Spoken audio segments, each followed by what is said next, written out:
वर्ग 12वा विषय राज्यशास्त्र प्रकरण 5वे समकालीन भारत सुशासन स्वाध्याय प्रश्न पहिला अ कंसातील योग्य पर्याय निवडून खालील विधाने पूर्ण करा.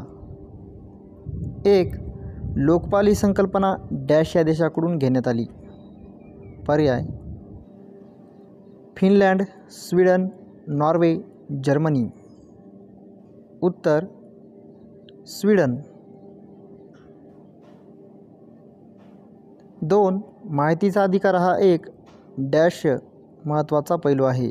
पर्याय सुशासनाचा, लोकशाहीचा, विकेंद्रीकरणाचा, विकासाचा. उत्तर सुशासनाचा. ब. दिलेल्या विधानासाठी समर्पक संकल्पना लिहा. शासकीय अधिकाऱ्यांच्या विरोधातील तक्रारींची चौकशी करणारी व्यक्ती लोकायुक्त. प्रश्न क्रमांक 2 अ संकल्पना चित्र पूर्ण करा. सुशासनाची मूल्य.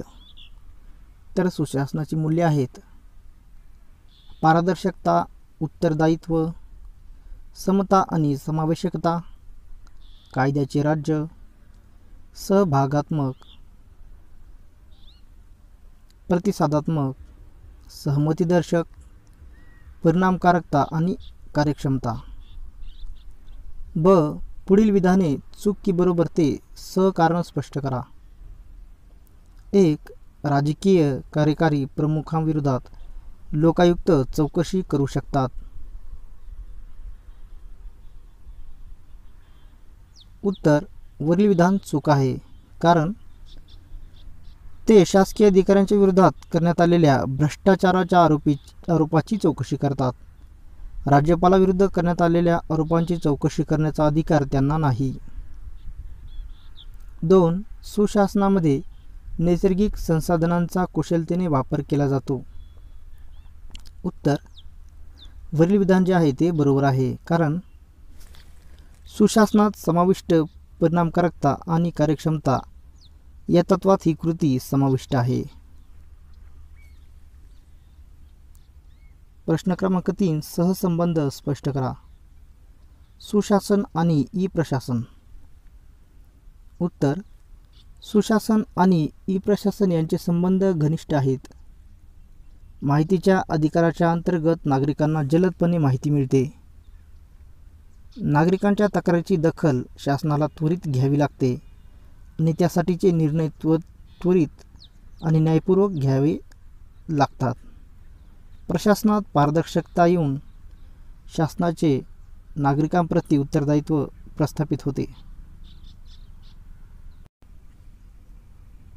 प्रश्न क्रमांक 4 आपले मत नोंदवा. 1. ई प्रशासनामुळे शासकीय प्रक्रिया जलद झाली. उत्तर ई प्रशासनामुळे शासकीय प्रक्रिया जलद झाली आहे या विधानाशी मी सहमत आहे, कारण यंत्रणेद्वारे माहितीची साठवण करणे शक्य झाले. गरज असेल तेव्हा ती माहिती विनाविलंब मिळते. माहितीच्या उपलब्धतेमुळे शासकीय निर्णय प्रक्रियेत होणारा विलंब टाळता येतो. शासनाचे नागरिकांप्रती असणारे उत्तरदायित्व आणि पारदर्शक कारभार ई प्रशासनामुळे प्रस्थापित होतात. 2. ई प्रशासनाने प्रशासनाला जनतेच्या जवळ आणले आहे. उत्तर ई प्रशासनाने प्रशासनाला जनतेच्या जवळ आणले आहे या विधानाशी मी सहमत आहे, कारण ई प्रशासनाच्या आधी तक्रारींचे निवारण व्हावे यासाठी नागरिकांना तालुक्याच्या जिल्ह्याच्या ठिकाणी जावे लागत असे. ई प्रशासनामुळे स्वहस्ते माहितीची मागणी राहत असलेल्या ठिकाणाहून करता येते. शासकीय अधिकाऱ्यांना जनतेच्या तक्रारींची विनाविलंब दखल घ्यावी लागते आणि विविध निर्णय घ्यावे लागतात. अशा प्रकारे ई प्रशासनाने प्रशासनाला जनतेच्या जवळ आणले आहे.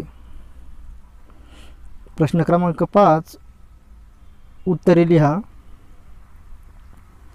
समाजातील विविध घटकांचे हक्क सुरक्षित करणाऱ्या भारतातील विविध संस्था स्पष्ट करा.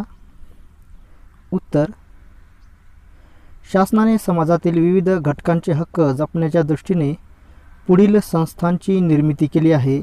1. राष्ट्रीय अनुसूचित जाती आयोग. भारतीय संविधानाने स्थापन केलेला हा आयोग अनुसूचित जातींसाठीच्या संवैधानिक संरक्षक उपाययोजनांच्या संदर्भात काम करतो. 2. राष्ट्रीय अनुसूचित जमाती आयोग. भारताच्या संविधानाने स्थापन केलेला हा आयोग संविधानाने हमी दिलेल्या संरक्षक उपाययोजनांच्या संदर्भात काम करतो. 3. राष्ट्रीय मानवाधिकार आयोग.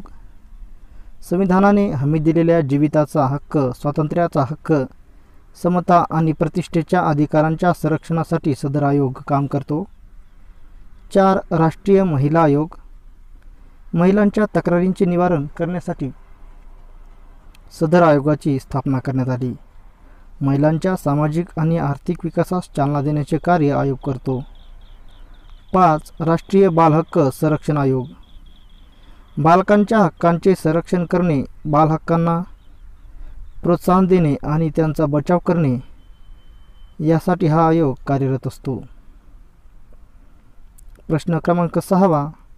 दिलेल्या मुद्द्यांच्या आधारे प्रश्नाचे सविस्तर उत्तरे लिहा. सुशासनाची पुढे दिलेली मूल्ये सविस्तरपणे स्पष्ट करा. अ. सहभागात्मक. ब. पारदर्शकता. क.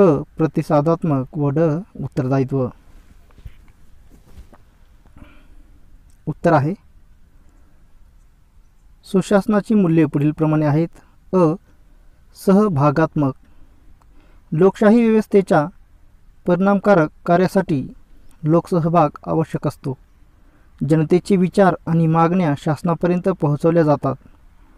शासकीय निर्णय प्रक्रियेत आणि त्यांच्या कार्यवाहीत लोकप्रतिनिधींना सहभागी करून घेणे. ब. पारदर्शकता. पारदर्शकता या मूल्यामुळे शासकीय कामावर लक्ष ठेवणे लोकांना शक्य झाले आहे.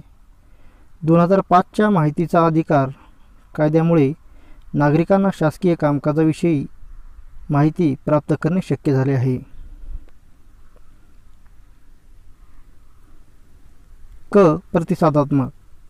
सुशासनामध्ये विविध संस्थांमार्फत आणि प्रक्रियामध्ये सर्व भागधारकांना ठराविक कालमर्यादेत सेवा देणे आवश्यक आहे. नागरिकांच्या समस्या आणि प्रश्नांबाबतीत शासन संस्थेने त्वरित निर्णय घेणे आणि त्याद्वारा जनतेच्या मागण्यांना सकारात्मक प्रतिसाद देणे. ड. उत्तरदायित्व. सुशासनात जनतेप्रती उत्तरदायित्व या संकल्पनेला महत्त्व आहे. निर्णय कोणी घेतले किंवा कार्यवाही कोणी केली आणि घेतलेले निर्णय संस्थांतर्गत की बाह्य घटकांनी यावर कोण कोणाला उत्तरदायी आहे हे अवलंबून असते. एकूणच कोणतीही संस्था ही तिच्या निर्णयासाठी जबाबदार असते. ज्यांच्यावर उत्तरदायित्वासाठी पारदर्शकता आणि कायद्याचे राज्य असण्याची गरज असते.